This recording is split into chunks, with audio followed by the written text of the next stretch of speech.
আসসালামু আলাইকুম ভিউয়ার্স। তো অনেকদিন ঘুরতে বের হয় না, আজকে হঠাৎ ঘুরতে বের হলাম। চিন্তা করছে বাসা থেকে আপনার সাগরিকা সাগর পাড়ে যাব, দেখবো মাছ আছে কিনা, আর এমনি ইয়াটাও ঘুরে ঘুরে দেখবো।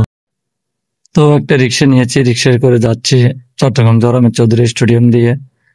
আসলে রিক্সা দিয়ে যেতে আলাদা একটা মজা আছে, সবগুলা ভিউ ঘুরে ঘুরে দেখা যায়, ছেলেরা খেলাধুলা করে ওইটা দেখা যায়। তো দেখতে দেখতে চলে আসলাম সাগর পাড়। এই দেখেন নামতে শুরুতেই। তো যাওয়ার পরে দেখতেছি জোয়ারের কারণে হয়তো ঘুরতে যায়নি, তারপরেও মাছের দিকে গেলাম। অনেক সুন্দর সুন্দর বোট গুলো দেখতে অনেক সুন্দর লাগে, মানুষ দাঁড়িয়ে থাকে। আসলে জায়গাটা দেখার মতন জায়গা। মূলত কথা হচ্ছে কি, ওখানে শুধু আমার কাছে একটা জিনিসই বিশ্রী লাগে, সেটা হচ্ছে যে মানুষ জায়গায় জায়গায় ওই যে আপনার টয়লেট ব্যবহার করে ফেলে, মানে খোলামেলা টয়লেট। ওইগুলো সবচেয়ে বেশি বিরক্ত লাগে, না হলে জায়গাটা দেখতে অনেক সুন্দর লাগে।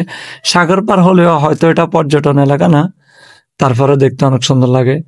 দেখেন বোট থেকে মাছ মাছ আনলো, এই যে ফল ফুল অনেক ধরনের, দেখতে মানে যে সুন্দর লাগে অনেক। ঘুরের জন্য পারফেক্ট একটা জায়গা। ওখানে চা বাগান আছে, কত সুন্দর সুন্দর দেখেন, কলার ছড়া, আনারস, কলা, বিভিন্ন ধরনের আইটেম বিক্রি করে মানুষের খাওয়ার জন্য।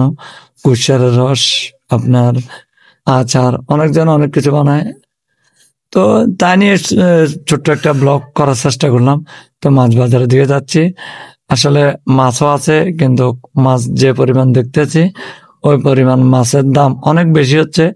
আমি অত টাকা বাজেট নিয়ে যাইনি, তাই মাছ কিনতে পারলাম না।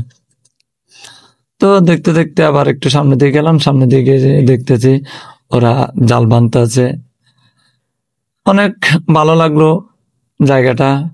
আমি এ পর্যন্ত 3-4 বার গিয়েলাম, তেমন যাওয়া হয় না। আসলে চাকরি করে চাকরিজীবী মানুষ, তার জন্য সময় পায় না। শুধু সময় পাই এটাই জাম্বুরা পার্কে, কারণ আগ্রাবাদে থাকে, তো তার জন্য দূরে দূরে জাম্বুরা পার্কে চলে যায়। জায়গাটা আসলে দেখতে মোটামুটি ভালো আছে। জায়গা জায়গা শেষে আবার ব্যাগ চলে যাওয়ার জন্য চিন্তা করছি। তো উপরে উঠলাম, এখানে দেখলাম কেউ নেই। আমরা উপর থেকে ভিডিও 2টা করলাম, করে আবার আস্তে আস্তে নিচে দিকে চলে যাব রাস্তার দিকে। আবার চিন্তা ভাবনা চলে আসবো। তো যাই কিছু হোক, কিছু ভালো না লাগলো, ফুল গাছগুলো অনেক সুন্দর লাগলো, ফুল গাছগুলো দেখতেও ভালো লাগলো। তো সর্বশেষ এক কথায় ঘুরে ফিরে আবার ওইখানে বাজারে গেলাম, মাছের দরদার করলাম। দেখতেছি মাছ দরে দামে হয় না। এটা হচ্ছে বরফ ফ্যাক্টরি, এখানে বরফ তৈরি করে মাছের জন্য, যেগুলো মাছে দেয়।